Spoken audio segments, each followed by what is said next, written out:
मैं 7 साल का था जब मेरी भाभी मुझे अपने घर लेकर गई, मगर मैं जैसे जैसे बड़ा हो रहा था, भाभी की हरकतें मेरे साथ अजीब हो रही थी। मेरी माँ बहुत गरीब थी। भाभी मुझे बेटा कहकर बुलाती थी, मगर रात होते ही कुछ ऐसा करती थी, मेरा दिल करता कि भागकर मैं अपने माँ के पास चला जाऊँ और सब कुछ बता दूँ।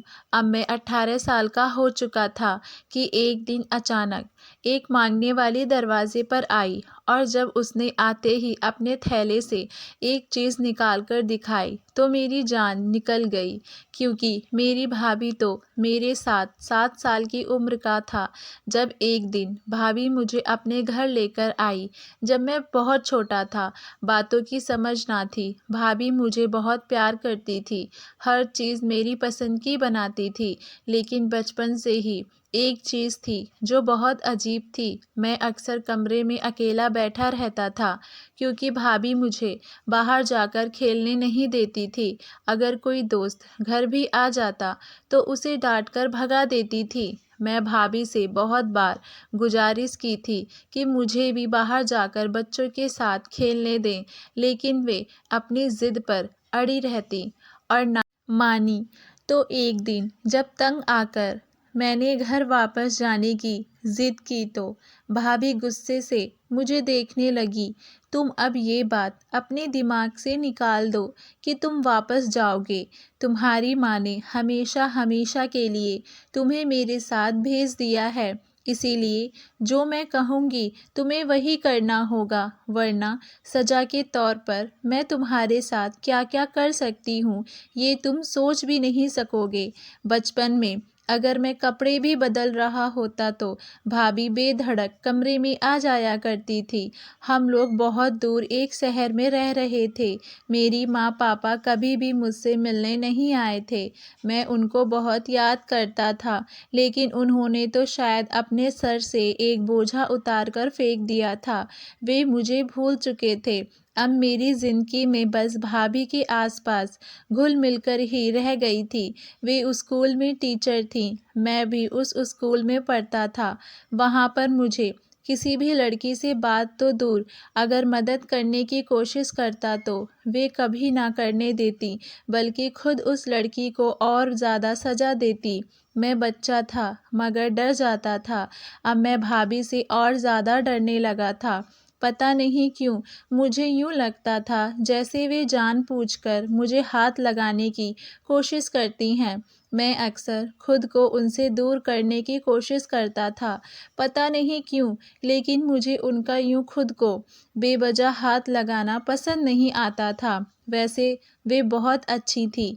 मेरे कपड़े धोने से प्रेस करने तक वे हर काम खुद अपने हाथों से करती थी। घर आकर खाना भी खुद अपने हाथों से ही बनाकर खिलाती थी। उनके हाथ में बहुत जायका था। उस रोज़ मैं अब काम करते करते वहीं फर्श पर ही सो गया था, जब भाभी मेरे पास आकर बैठकर और मेरे बालों में हाथ फेरने लगी थी। मेरी फ़ौरन आँख खुल गई।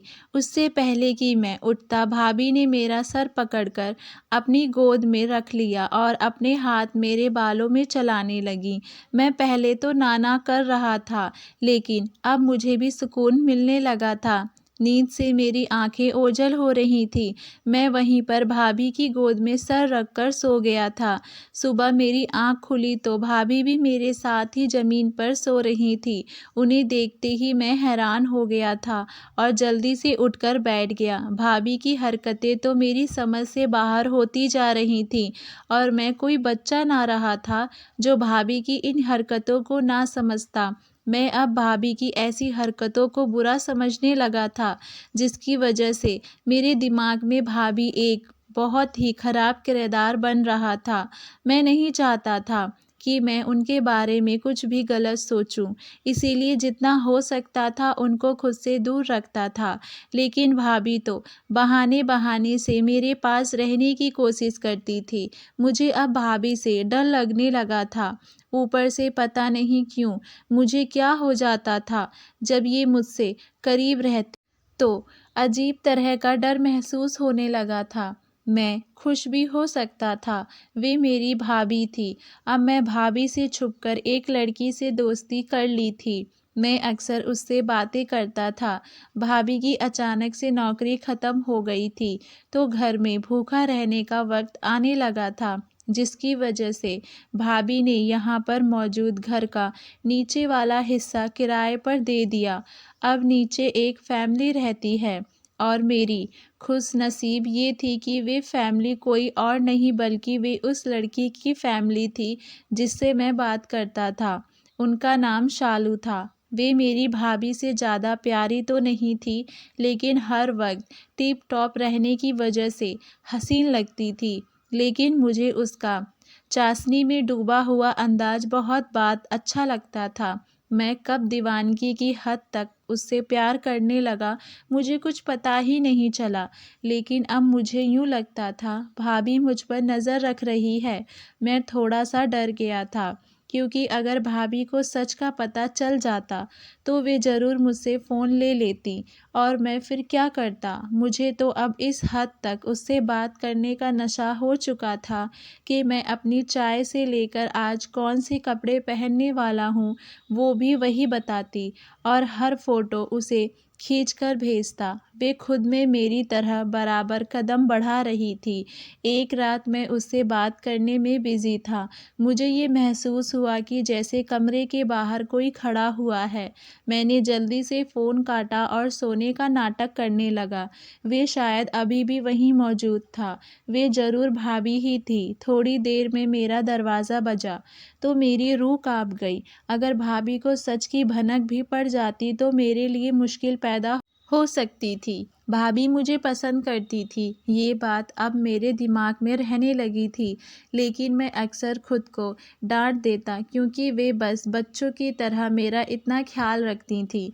पर मैं अपनी ही भाभी के बारे में अजीब अजीब वहम फैलाने लगा था। मैंने जल्दी से जाकर दरवाज़ा खोला, लेकिन उससे पहले कॉल हिस्ट्री डिलीट कर दी और देखने लगा जैसे नींद से उठा हूँ। भाभी ने अंदर आते ही दरवाज़ा अंदर से बंद कर लिया और पसीने मेरे छूटने वाले थे, क्योंकि भाभी की आंखें बेहद लाल हो रही थी। कमरे में गर्मी बढ़ती जा रही थी। मुझे सब बहुत अजीब लग रहा था और डर लग रहा था। आपको कुछ काम था?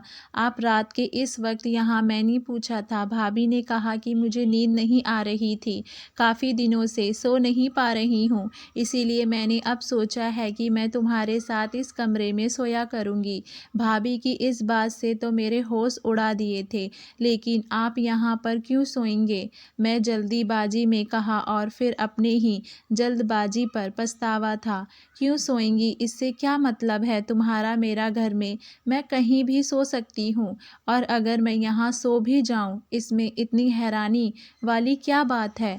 तुम अभी थोड़े मेरे पास रह रहे हो। काफ़ी अरसा गुज़र चुका है। अब मेरा नहीं ख्याल इस मामले में तुम्हें कोई भी जवाब दूँ, इसीलिए खामोशी से मैंने पैरों वाला साइड पर सो जाओ, और मैं तकिए वाली साइड पर भाभी ने कहते ही अमल किया था और आराम से जाकर लेट गई थी, जबकि वे अभी तक हैरान और परेशान की तरफ अजीब नज़रों से देख रहा था। पर ये सब हरकतें करके जो कुछ करना चाहती थी, मैं उसे कभी नहीं करने वाला था। मेरे दिल में अब डर के साथ साथ एक और जज्बा भाभी के लिए पैदा हो चुका था, और वे नफ़रत का जज्बा। पता नहीं क्यों अपनी ख्वाहिशों के आगे उन्हें अपनी उम्र नज़र क्यों नहीं आ रही थी। और अगर इतना ही सब था तो शादी कर लेती, रिश्ता उनके लिए मैं ढूंढ देता। अरे हाँ, ये ख्याल मेरे दिमाग में पहले क्यों नहीं आया? अगर भाभी की शादी कर दी जाए तो वे भी अपनी ज़िंदगी में आराम से रहतीं और उन्हें ये सब हरकतें भी ना करना पड़ता। और मेरे दिमाग में 420 की साइट चला रहा था। हमारे पड़ोस में एक 35 साल का आदमी रहता था, जिसकी शादी के फ़ौरन बाद उसकी बीवी मर चुकी थी। यही जॉब से वे अच्छा खासा कमा लेता था। मैंने सोच लिया था कि अब मुझे क्या करना है। अपने सोची हुई बात पर अमल करने का ठान लिया। मैंने अपनी आंखें बंद कर ली थी। ये बात मैं ठान ही रखी थी कि भाभी की शादी करवाना चाहता हूँ, इसीलिए मैं सालू को भी नहीं बताया था, क्योंकि मैं नहीं चाहता था कि भाभी के बारे में कोई भी सच कुछ पता चले। ये सब बिल्कुल नॉर्मल सी बात थी। उनकी शादी की उम्र निकल चुकी थी और अगर उनके दिमाग में गलत ख्याल आता भी है तो शुक्र था कि वे मेरे लिए था। इसीलिए मैंने सोच लिया था कि अब भाभी की शादी करवाकर मैं उनकी ज़िंदगी को आसान कर दूँगा। अगर मेरी जगह कोई और होता तो शायद भाभी अब तक पिछता रही होती। मैं इस चीज़ को अपने दिमाग पर हावी नहीं किया था, लेकिन भाभी की हरकतों से मैं काफ़ी खौफ़ज़दा ज़रूर रहने लगा था। अगली रोज़ से मैं काम पर लग चुका था। मैंने अपने पड़ोसी के घर आना-जाना शुरू कर दिया था। उनके साथ अक्सर वक़्त निकालना पड़ता था। एक रोज़ ऐसे ही बातों में उनसे उनकी शादी के बारे में पूछा तो उन्होंने बताया उनकी बीवी अच्छी किरदार की नहीं थी। उसी के चलते उसे एक ऐसी बीमारी हो गई जिसकी वजह से आज तक इस दुनिया में नहीं है।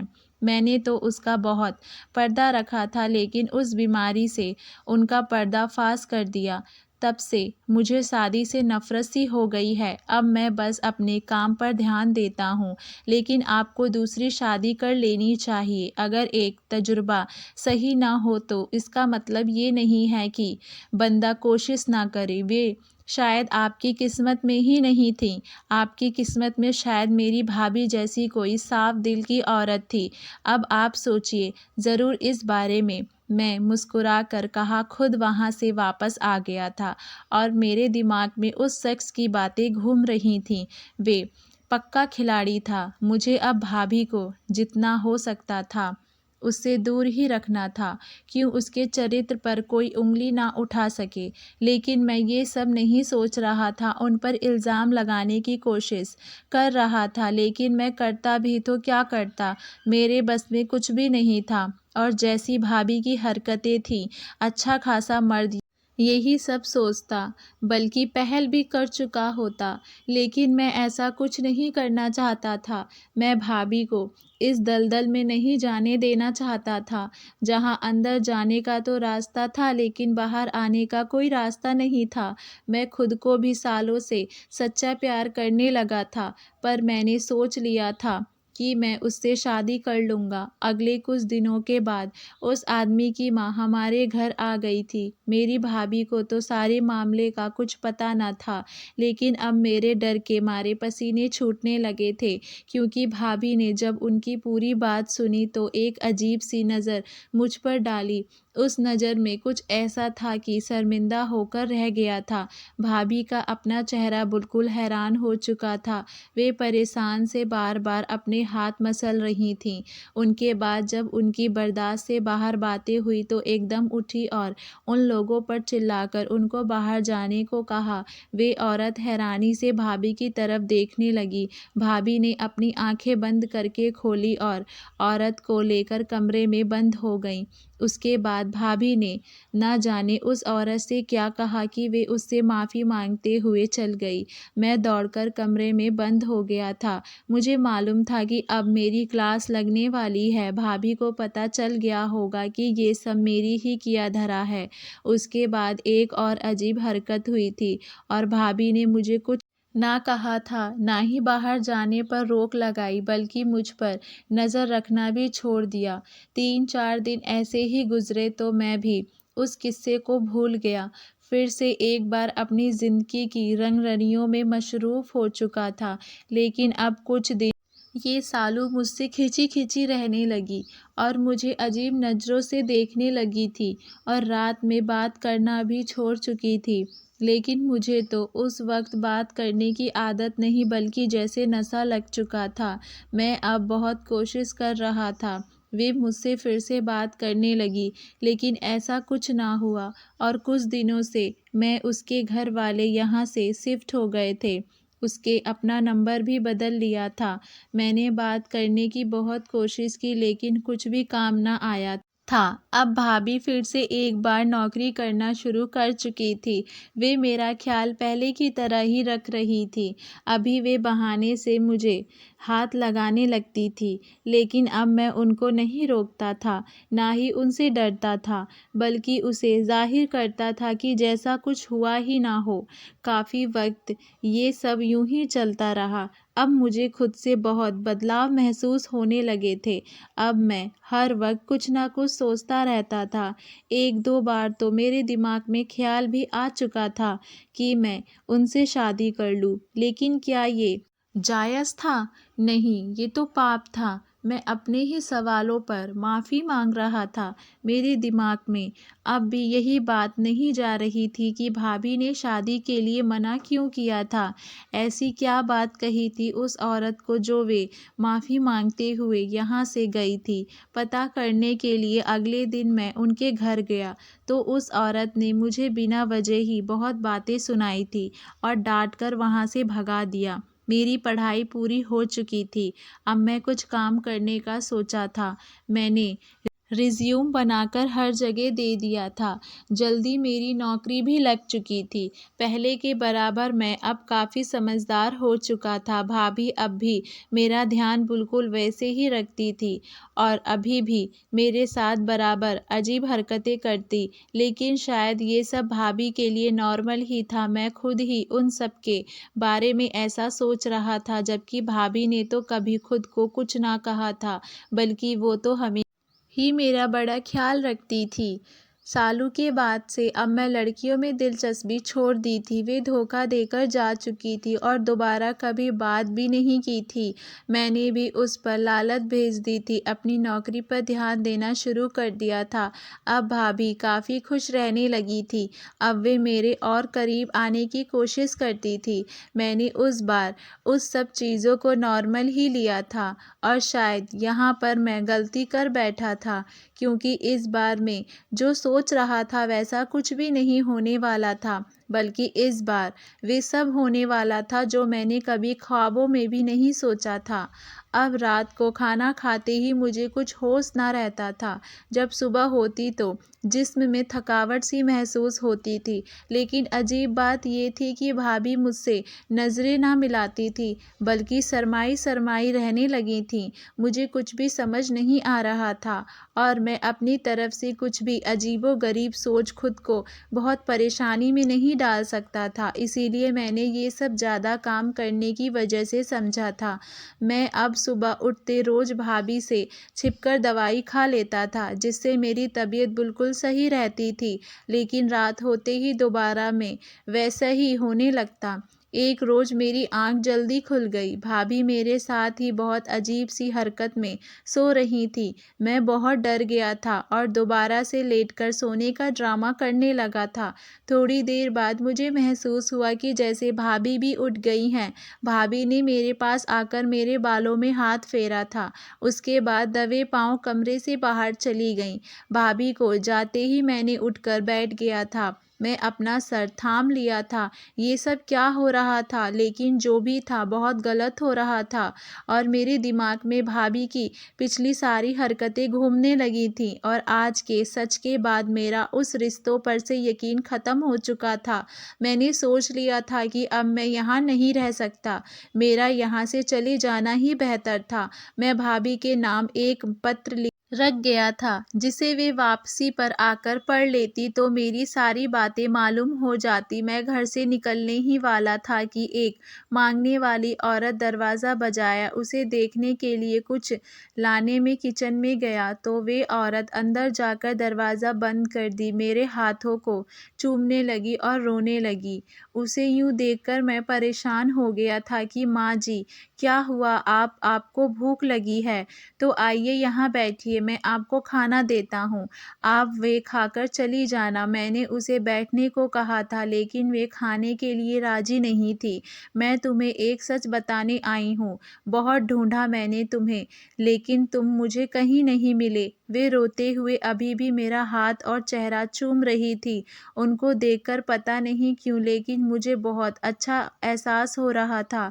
कौन सा सच बताने की बात कर रही हैं आप? मैं हैरानी से उनकी तरफ देखा था। ऐसा सच बताने की शायद जो अभी तक तुम्हें ना पता हो। या तेरा बैग है, तू कहाँ जा रहा था? मैं शहर छोड़कर हमेशा के लिए कहीं और जा रहा था। लेकिन क्यों जाना चाहता है तू? क्या वे तुम्हें प्यार नहीं करती? क्या वे अच्छी नहीं हैं? कहाँ पर है वे? दिखाई मुझे। आपकी किसी बात की कोई समझ नहीं आ रही है और आप किसकी बातें कर रही हैं वे भी नहीं पता। अब मुझे ये बताइए कि आप हैं कौन? मैं ये सवाल किया तो उस औरत के चेहरे पर दर्द सा छा गया था। जब वे बोली कि मैं तेरी माँ हूँ, तो इतनी जल्दी अपनी माँ को भूल गया है? उन्होंने एक तस्वीर मुझे दिखाई थी, जिसे देखते ही मैं उनसे लिपट गया था। वे वाकई में मेरी माँ ही थी, लेकिन वे बिल्कुल बदल चुकी थी। वे तो बहुत हसीन हुआ करती थी, तो फिर उनकी हालत ऐसी, झुर्रियों वाला चेहरा, और तो पहचान में भी नहीं आ रही थी। और मेरा बाप कहाँ था? थोड़े देर बाद जब रो रो कर हम माँ बेटे ने अपने घाव हल्के कर लिए तो उन्होंने भाभी के बारे में पूछा था। माँ, वे भाभी तो नौकरी करती है, दोपहर तक आएगी। मैं माँ से कहा तो वे हैरानी से मुझे देखने लगी थी। ये क्या कह रहा है तू? किसकी बात कर रहा है? माँ शायद भाभी को भूल चुकी थी। मैं जल्दी से अपनी जेब से एक तस्वीर निकाली थी और माँ को दिखा दी थी। इसे देखते ही माँ गहरी सांस लेती, जैसे वे सब समझ गई थी। उसके बाद मुझे और भाभी को लेकर जो राज माँ ने मुझसे कहा था, मैं दंग रह गया था। माँ मुझे पापा के बारे में बताया था कि बाबा ने तेरे जाते ही दूसरी शादी कर ली थी। वे बीवी कम उम्र की थी। उसके बातों में आकर माँ को घर से निकाल दिया था। तब से माँ पुराने घर में रह रही थी। वे हर रोज़ मेरी तलाश में निकलती थी, इस आस पर कि एक ना एक दिन उसे उसका बेटा ज़रूर मिलेगा। और आज वे दिन आ भी गया था। माँ ने अपनी थैली से एक तस्वीर निकाली थी जिसमें मैं और भाभी एक साथ बैठे हुए थे। इस तस्वीर में भाभी ने लाल रंग का जोड़ा पहना हुआ था। मैंने माँ की तरफ देखा तो वे बोली थी, ये तेरी भाभी नहीं, तेरी बीवी है, जिसकी बचपन में ही उससे शादी कर दी गई थी और तब से ही ये तेरा ख्याल रख रही है। इसके घर वाले ने अपने सर से बोझ समझकर इसकी शादी तुमसे कर दी। वे बेचारी बहुत मजबूर थी, इसीलिए वे तेरी शादी के लिए हाँ कर दी थी। और तेरा बाप इसे रखने को तैयार नहीं था, क्योंकि ये पढ़ी लिखी थी, इसीलिए तुझे वहाँ से लेकर चली आई। बचपन में सब तेरे लिए करती थी और मैं हैरान इस बात पर हूँ कि तूने सच मानकर उनकी बातों पर यकीन भी कर लिया था और आज तक उनकी बातों की वजह से खुद को अपनी बीवी का पति कहने के बजाय उसे भाभी कहकर बुलाता रहता था। ये सब जानकर मुझे अपनी सोच पर शर्मिंदगी हुई थी और भाभी पर तरस आया था। वे कितनी हिम्मत वाली थी, कैसे ये सब बर्दाश्त करती रही। मैं तो खुद उनके लिए रिश्ते की बात तक कर चुका था और अगर वे सालू को घर से ना निकालती तो हो सकता था कि उससे शादी भी कर लेता। हो तो कैसा लगता उसको? जैसे आज तक भाभी समझता रहा वे मेरी ही बीवी थी और जो कुछ भी वे करती आ रही थी बीवी होने की हैसियत से करती आई थी। उस वक्त वे भी घर में आई थी और माँ देखकर होश खो बैठी थी। उसे पता चल चुका था कि अब मैं सच्चाई जान चुका हूँ, इसीलिए मेरे सामने आने से शर्माकर रह रही थी। माँ के सोने के बाद रात को मैं उसके कमरे में चला गया था। वे अभी तक जाग रही थी। मुझे देखते ही मुंह फेर कर बैठ गई। मैंने दरवाज़ा बंद किया और उसके पास जाकर खड़ा हो गया। क्यों छुपाई मुझसे ये सब बातें? बता भी तो सकती थी ना। मैंने फिजूल में इतना सब गलत सोचा। वे कहने लगी कि मैं तो भूल गई थी कि तुम ये सब नहीं मालूम, इसीलिए खामोश रही। बाद में जब तुम्हें तुम्हारी हरकतों का पता चला, खुद से दूरी और सालू से नज़दीकियाँ हुआ, तो मैं तुम्हें तुम्हारे हाल पर छोड़ दिया था। सालू एक फ्रॉड लड़की थी जो अपने नकली माँ बाप को लेकर तुम्हारे जैसे लड़कों को लूटती थी। मैंने उसे पुलिस की धमकी दी तो वे सब कुछ छोड़कर भाग गई। तो उन सब से ये जाहिर हुआ कि तुम मुझे पसंद करती हो, मैं बड़ी हुई तुमसे इसीलिए मुझे आप कहकर बुलाए। उसने शर्म कर कहा, लेकिन रिश्ते में तुमसे बड़ा हूँ, पति हूँ तुम्हारा। और मैंने शरारत से कहा तो हंस पड़ी थी। मैं जाने अनजाने में अपनी ज़िंदगी की सबसे बड़ी गलती करने वाला था। अगर माँ सही वक्त पर आकर मुझे सच ना बताती तो मैं अपनी बीवी को छोड़कर जा चुका होता। हम दोनों ने अपनी ज़िंदगी की नई शुरुआत कर ली थी। आज मैं 2 बच्चों का बाप हूँ और मेरी बीवी कई एक मोहब्बत और इज़्ज़त करने वाली भी साबित हुई थी। इसीलिए कहते हैं कि जब तक बात की तह तक ना पहुँचो, कोई भी फैसला ना लें, हमेशा कोई भी ऐसा कदम ना उठाएं जिससे पहले कोई पछतावा ना पड़े। एक बार सब जानने की कोशिश करें। आप जाने अनजाने में ना जाने कितनी बड़ी नुकसान कर बैठोगे, आपको पता भी नहीं चलेगा। धन्यवाद दोस्तों। आपको हमारी कहानी कैसी लगी है हमें नीचे कमेंट बॉक्स में अपनी राय ज़रूर बताइएगा और हमारे चैनल वानी वॉइस को लाइक शेयर सब्सक्राइब करना ना भूलें।